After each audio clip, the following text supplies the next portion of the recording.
大家本千万字，大家要跟大家做伙来捌一日。咱知讲台南北门盐埕或做井仔卡，听讲过去这就是因为边仔有古迹，才会号这个地名。今仔日要甲大家小解这一日，咱同齐来看到这就是井古井井读书的井第二条。有一寡地头有的人读做井，无论读井读井，这拢是读白音。这就是为了要抢水，或者是为了要掘其他的液体，伫土骹所挖到的深洞，咱讲是水井，某人讲是古井。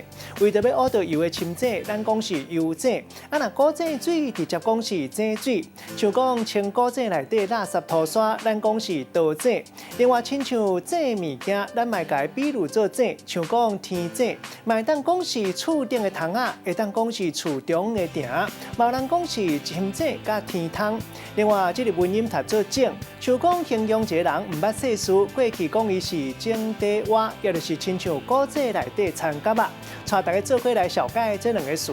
头一个就是深井，会当讲是厝的埕，卖当讲是为了要让厝有光线通风，特别做一块会当透到看到天顶的所在。